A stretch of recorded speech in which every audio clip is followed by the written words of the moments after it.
During this project, we're going to take original sketches, resize and clean those up in either Photoshop or Photopea, and create a composite. I hope you enjoy it.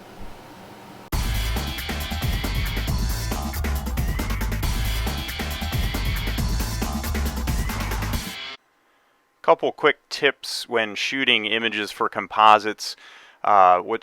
Whichever device you choose to use to photograph with, make sure you turn the flash off and make sure you're in an area that has some pretty decent lighting. Notice when I'm going to take some of these photographs, you can see some shadows. So just position yourself in a way that you don't have shadows cast everywhere, then you don't have to clean up as much. Make sure you're holding the device flat as well. You can get what's called keystoning, and we'll talk about troubleshooting that a little bit later.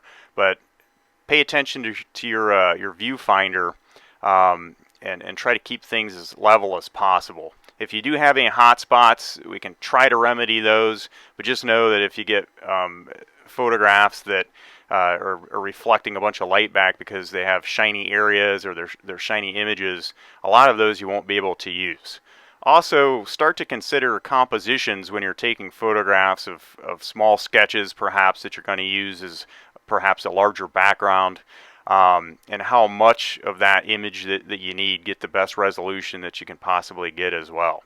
Once you have the photographs taken that you feel you need, we're going to go ahead and talk about getting these onto the device that you're going to use to arrange them.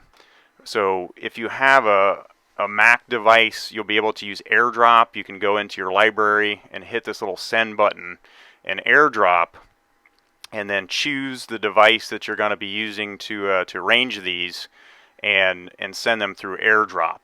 Another option would be just to email them to yourself, but let's talk about Airdrop on a desktop. So I just sent these to my Mac, and I'm going to go ahead and accept those into my downloads, and I'm going to have to convert the format of them and make some adjustments and organize them as well. So let's talk about how we're going to do that. We can open up this folder here, and we can click on our top image and select all of them by holding Shift and then clicking on the bottom one. I'd like to dump these into a folder just to start organizing them. So if you right click on the desktop and hit create folder, you can name this perhaps composites or whatever you want to name it, and then drag those into the folder. If you go to drag them into the folder and you miss the folder, they're going to show up on the desktop and populate all over the desktop. If that happens to you, just go up to File and Step Back or Edit Undo. Let me do that. And again, click on that top image, scroll down to the bottom, holding Shift, click on the bottom one, and when you drag it over top of your folder, make sure that the folder highlights. You can also choose the path to the folder over here on the left hand side as well. So now I've got those in a folder and I need to convert them. These are HEICs. It's a relatively new format. Photoshop won't accept those, so we need to convert them into a JPEG. So we're going to open them up with Preview. You can either double click it or go to Open With, and we need to export these. So go ahead and give it a name. Switch it from HEIC to JPEG. Turn up the quality, hit save, and you can either save them to your desktop or you can save them directly to the folder, and I'll show you how to do that as well. So again, either right click on it, your image, and hit open with, or you can just double click on the image and it should open up in preview. Go down to export, switch over to JPEG, give it a name, hit save, and again we can save it directly to our folder. If you it's over here on the left, just click on the name of the folder and it will save the image directly to that path. Again, another way to get these and start arranging them is to just email them to yourself and download them out of emails. That would be fine, or share them to a drive. But you will have to convert them since the high efficiency image container format is not being read by Photopea or Photoshop at this time.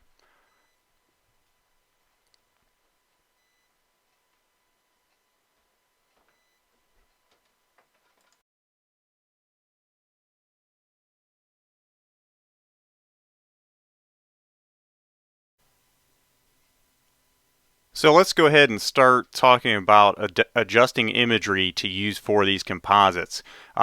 So you can use either Photoshop or Photopea if you don't have Photoshop. The tools are very, very similar. So as I walk through this, I'm going to go ahead and use Photopea. You'll go to photopea.com. And this is your workspace here that you'll be working with. Again, most of the tools and the steps to create this stuff are the exact same. This does allow you to save a Photoshop document, so you can jump back and forth between these two applications. And Photopea is browser-based, so you can use it on a Chromebook, a PC, or a Mac. And you don't have to sign up for any type of payment method or anything like that. It's free and open source. So we're going to go ahead and just talk about the interface here really quick, and then we'll bring in an image and I'll start to show you how to use some of the tools for these projects. So along the left hand side are all of the tools that we'll be using, and if you click and hold, you'll see that there are tools that are placed underneath the default tools that you see. Up top here are some drop downs that we'll be using for various adjustments to the imagery, and on the lower right hand side over here, this is where all of our layers will be that we'll be working with, or the different parts of images that we'll be making adjustments to. So in order to get started, we're going to just start with a blank image. So I'll go to File, New, and we're going to create a new document. So I'm going to name this Composite 1. And we're going to stick with the default size for the width of 11 inches by 14 inches for the height. So we'll switch over to inches and type in 11. And for the height, we'll go with 14. Now this will end up being a portrait style image. If we wanted a landscape, we would go 14 by 11. Again, make sure you switch over to inches. Pixels is their default, and if you have 11 by 14 pixels, it's going to be an extremely small document. So go ahead and stick with that 11 by 14, hit create, and a blank sheet of paper basically shows up in your viewport. So let's go ahead and start to arrange an image using some pictures that we've taken from personal sketches. So I'm going to go up to File, and we can go to Open and Place, and what that will do is it'll allow us to open up a document that we select. And in this case, I'm going to use this document here, Character. So you'll have to navigate through your folders to find whatever it is you're looking for, but in this case, I'm going to go ahead and grab this document off the desktop. And when I click Open, it's going to open up as a separate layer here. Notice this little white icon down here in the lower right hand corner of that layer that says Character. That means that this is a smart object, and we're going to have to make an adjustment to that by rasterizing it. So we're going to go to this check mark and place it, and then I'm going to go up to Layer, and I'm going to go down to Rasterize, and I'm going to turn that, which is essentially a vector, into a raster. It's basically a bunch of little dots now. So this layer here is independent of this background layer here. So I'll turn this on and off. These little eyeballs allow you to turn things off to hide them in case you don't want to see something, if you're getting confused with what's what. And we'll be working with backgrounds and working our way forward in compositions for most of these projects. Now let's talk about cleaning up this image or this layer. So some things that we can do over here with navigation. Right here is a move tool. When I click that move tool, I can grab this image and start to move it around in my picture plane. I can also make adjustments to the image itself.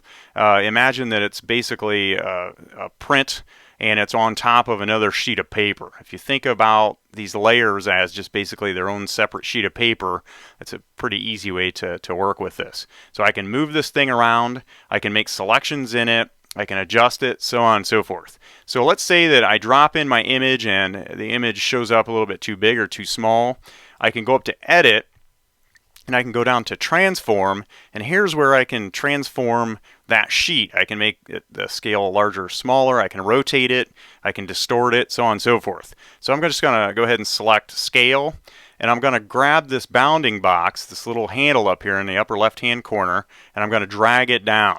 And notice when I drag it down, I'm making this image smaller, but it's distorting. Okay, so I can take this handle, I can flip-flop this thing, move it any way I want. Let me hit Command Z and undo that. Or actually, yeah, there we go. So I'm going to go back to Edit, Transform, and Scale.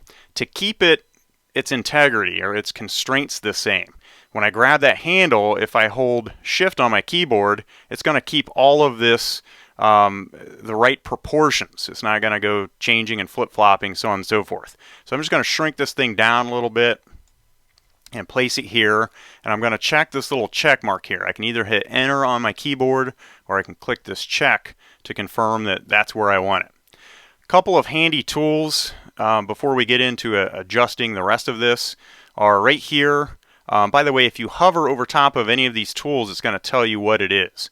This hand tool comes in handy, no pun intended. You can move things around with it. And this zoom tool right here allows me to drag across my image and zoom in and out. I can also go up here and I can click to minimize the zoom or make it larger with that setting. So let me just zoom in a little bit here, and I'll use my scroll wheel to kind of move up and down.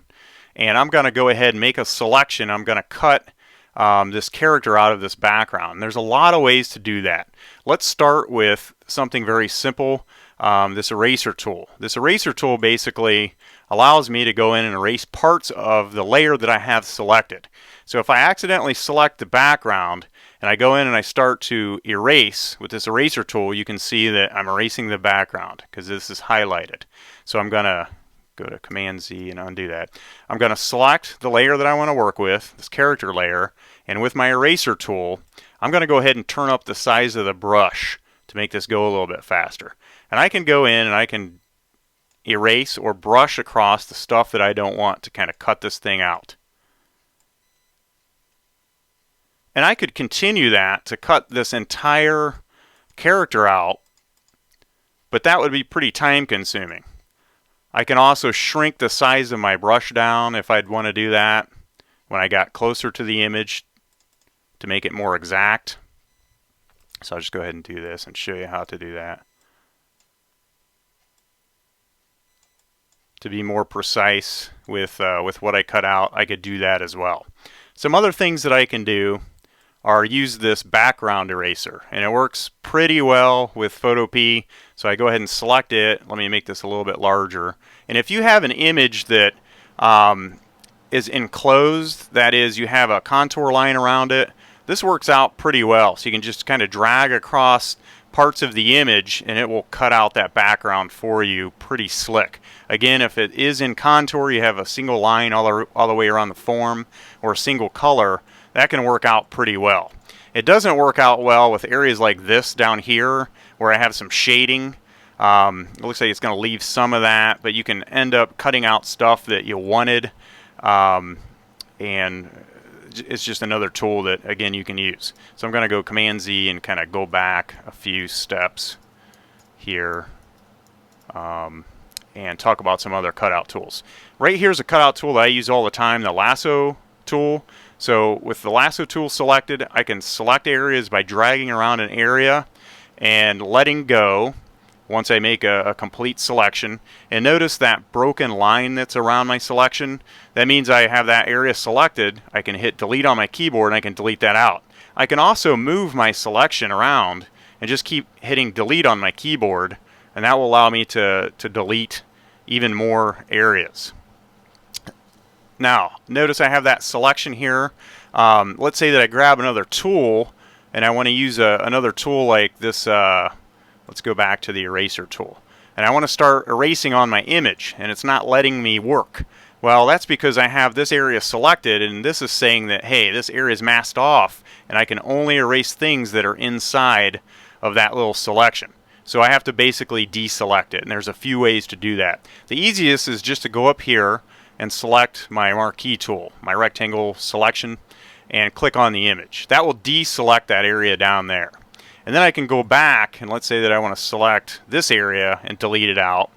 I can either use my eraser tool with that area selected, and notice it won't erase out here, but as I go inside the box, it's going to erase a very precise area. So just keep that in mind. If you have an area selected, you can work within that area and be a little bit more sloppy with how you use these tools, and what you get out of it will be a little bit more precise. So I'm going to go back and I'm going to select this marquee tool, click on my image so that I deselect that area down here, and let's talk about some other tools that we can use to make some adjustments. Up here underneath the lasso select is the magnetic lasso. This gets a little bit frustrating to use sometimes, but I like to use it if I'm going to have very, very precise things that I'm selecting. And I can walk around this area here. I'm just going to go around the arm, go back to where I started, and click that area. And now I have another area selected. I can hit delete on my keyboard, and I can delete that out. The magnetic lasso works really well for certain types of images, and I'd experiment with that at some point because it can come in handy. Let me go back and deselect this area with the marquee tool. Oh, by the way, let's say you have the magnetic lasso on like I have it here, and I don't want that selection. I can hit escape on my keyboard, and it will kind of release me of using the magnetic lasso. So I go back to marquee tool, click the image to deselect. Okay, some other tools. Let's go back up here and click. These three tools work pretty awesome. This is an object selection, so you can select an object to isolate it. Quick selection, you just drag across an area and it'll select it for you. And this magic wand I use a lot. So let's go ahead and grab that magic wand, and I'm going to click on, let's turn the background off so you can see this a little bit better. I'm just going to click on the background area that I want to delete. Notice when I clicked on that, it selected a big area. I can hit delete on my keyboard and I can delete that out. So I can go over here to this side, select that, hit delete. And a couple of things to note about the magic wand. Right up here is a tolerance. So I can select a larger tolerance if I'm missing some little tiny pieces with my selection. I can go to, like, say 25 and click in another area, and it's just basically going to select a bigger area for me, where it's going to be a little bit more forgiving if the image isn't like totally consistent with value or color. So the magic wand is another really good thing to use. Now let me invent a new layer. Let's talk about creating a new layer. Right here is a new layer. I'm going to go ahead and click that, and I'm going to take this layer, layer 1, and I'm going to put it beneath my character or what I'm cutting out.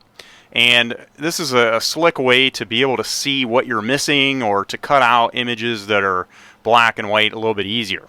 So I just made a new layer down here by clicking the new layer tab, and I'm going to go over here to my color. I'm going to double click that top color, which is now black, and let me switch over to green. I'm going to click OK, and we're going to create a green screen so that we can see all of our adjustments a little bit better. So I'm going to go over here, and I'm going to hover above where it says Gradient Tool, and I'm going to click and hold, and go down here, and I'm going to grab this Paint Bucket tool. And with the Paint Bucket tool selected and green, I'm going to click on the image, and it's going to fill in that layer 1 so that I can see my character. Now notice the area that I selected with the magic wand and hit delete on my keyboard, it left a bunch of little pieces, and I don't want those pieces. These little artifacts that are left over, I'm going to try to clean those up. Having a green screen or a layer behind your work helps out a lot so that you can see things. If I were to go over here and grab the eraser tool now and start to try to clean that stuff up, I'll turn the size up. If I go to start to try to clean this stuff up, I would cut through layer 1 because it's selected. So remember to go and click on the layer that you want to work with and make sure that it's highlighted before you start working with it. So I can go in again with my eraser tool and I can clean up some of these artifacts that were left over. And then let's talk about some other selection tools really quick. Let's go back to that magic wand set, and let's go to the quick selection. I'm going to click that, and I'm going to drag across my guy. And notice when I dragged across the guy, or actually I just kind of clicked on him, it selected everything that was pretty similar within the restraints that we have set up with the quick selection tool. But there are some areas that it missed down here. So I can go in and I can drag further to make a more precise selection. Let me undo that so that you can see that again. So I'm going to go back up to, wait, where is it? My quick selection, and start to drag across it. Now we can turn the brush size up or down, and there's a mode here that allows you to select either solid things or background, and you can switch that out too, if you so choose. But let me go ahead and turn the size down and just drag across this. So it's actually selecting a larger area because I went into plus, and I can turn the minus down. Notice when I click minus, it's just selecting a smaller area. So as I drag across it, it's going to select more or less. Okay, let's go back and talk about, just really quickly, a couple more tools. Object selection works very similar to the quick select. When I click on the crosshairs over top of my object, it's basically going to select that object out, and you can experiment with that as well. Let me go ahead and just clean up a little bit more of this background, and we'll talk about kind of feathering some things out. So I'm going to use my magic wand, and I'll just kind of sloppily go around, and I have the magnetic wand, select the magic wand. And let me select a couple areas, just hit delete on the keyboard to start to clean this this background up a little bit more. Now, one thing about cutting out your images. So if I zoom into this guy a little bit, you can see that it's pretty sharp. And if I don't want that cut out look, I can go in around the edges and I can kind of feather that out or blend it out by using this right here. This is called the blur tool. So if I select the blur tool, let me zoom in a little bit more actually before I use the blur tool. So if I use this blur tool and I go across the edge of my figure, hopefully you can see that on the screen, it's going to blur just the edge of it down so that it doesn't look so cut out. It's a good way to kind of finish up your image, to kind of bring it into that background a little bit and make it look like it's actually sitting within a given space. Okay, so I have this guy cut out. Let's go ahead and grab a background for the character, and we'll get a quick arrangement here. So I have a drawing of a sculpture that I made out of stone and wood. This is a sketch, preliminary sketch for it. And let me go ahead and bring in an image for a background. So I'm going to go to Open in Place, and I'm going to select, let's go with this background here. I'm going to use part of it. So when I click Open, this is going to show up, and it's horizontal, so it's basically a different format. Let's go ahead and stretch it out, and we're going to crop it down. Let's talk about that. So I'm going to go up to Layer and go down to Rasterize, and let's go ahead and actually flip this so that we are horizontal with it. So I'm going to go to Image, and let's go to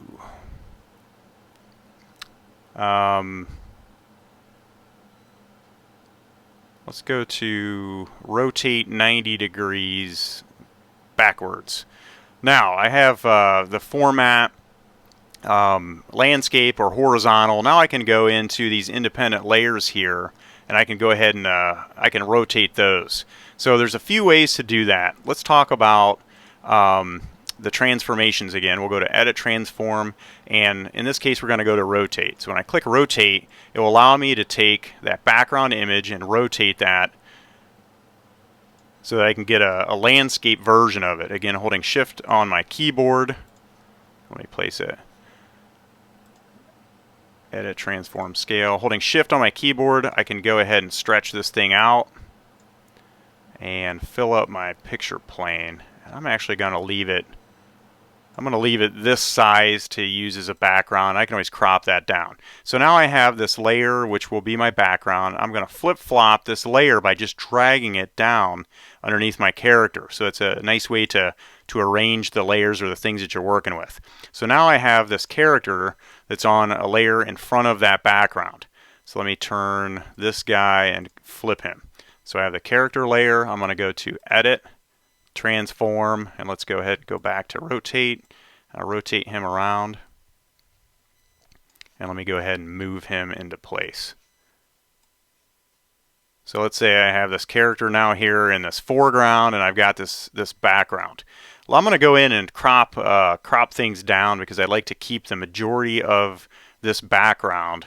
So I'm going to use this marquee tool here, and I'm going to drag across the part of the background that I want to keep and the figure itself. Then I can go to image, I can go down to crop, and I can crop that down. Okay, so I have a character, I have this background, but I can't see my character very well. Especially if you're working with pen and ink and you're not working with any color at all, that can be an issue. So let's talk about a couple things that we can do to kind of make things pop out and come forward and add some accents to them. I'm going to select my background, and one filter that I like to use is blur. So if we go up to blur and go down to Gaussian blur. So we go to filter, go down to blur, and select Gaussian blur. What Gaussian blur does is it basically takes your background and it pushes it back into the distance. It's kind of like taking a picture, and if you're in portrait mode, it kind of blurs your background for you. So I'm going to blur that background down just a little bit. That way my character's kind of coming forward a touch, and I'm going to accentuate this this idea that my character's in shadow. Right now you can see that with my background there's a pretty consistent light source. I have a light with the sphere right here, and all these objects are getting hit basically to the left of what we're seeing. And I want to stay consistent with my character as well with the lighting. So let's go and select the character layer, and right over here are a couple of tools that we can use to accentuate lighting. This is a dodge tool, and this is a burn tool. So I'm going to select the dodge tool, and let me just zoom in so that you can see this a little bit better.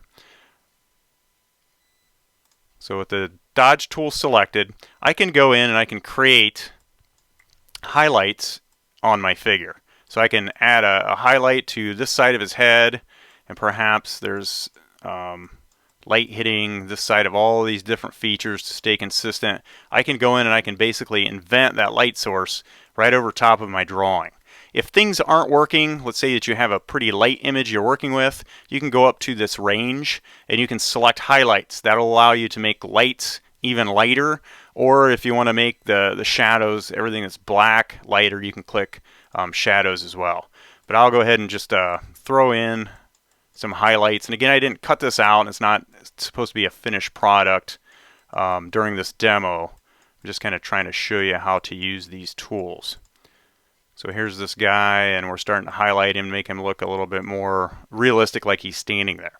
A couple other things that I can do is I can burn a shadow into my background. So I'm going to select that background layer, and I'm going to go, instead of dodge, I'm going to go with burn. So I'm going to select burn, and burn does the exact opposite of what that highlight does. So I'm going to go in and just basically start to feather in a shadow around his feet. And you can adjust this as well. The exposure is set at 50. I can turn that down so that we build up a shadow a little bit softer, a little bit slower.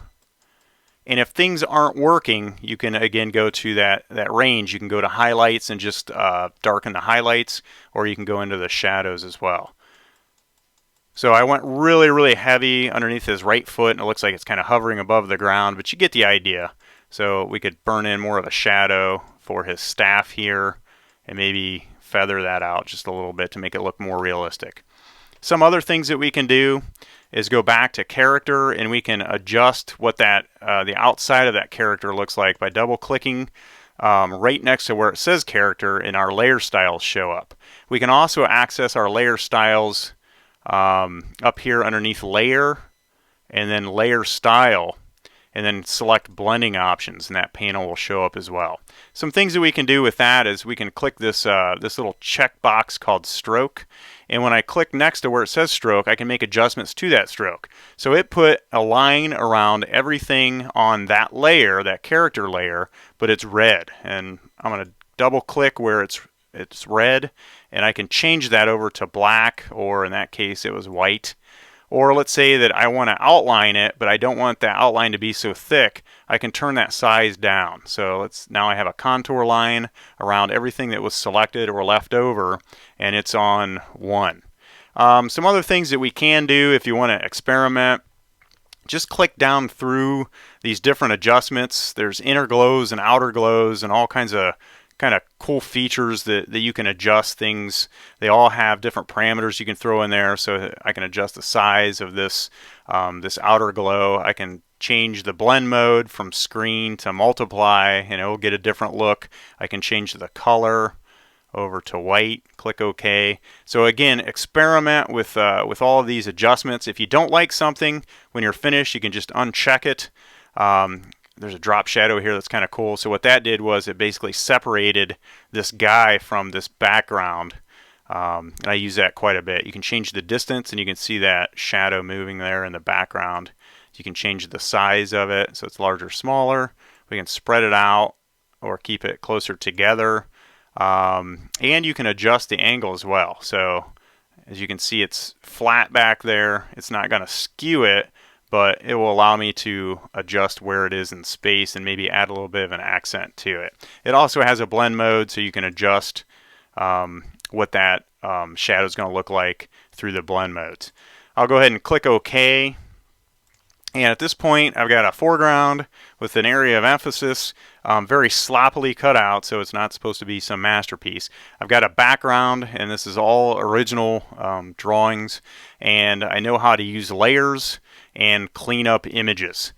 So for this project, that's as far as I'm going to go with it, and we'll be building on these concepts with the next few projects. And again, one of the nice features of Photopea is that it allows you to save your work as a Photoshop document. So we're going to go to File, go down to Save As, and we've already given it a name, so it will either download to wherever your designated folders are, or it will download like it did in this case at the bottom of my browser. So I can drag that off in the desktop. So I can go back to File, New, and any time that I want to work with it, I can go in and I can either create a new document, or I can go to File and I can open an existing document like the one that we just made. Again, make sure you save your work as a Photoshop document, as a PSD. File, Save as PSD.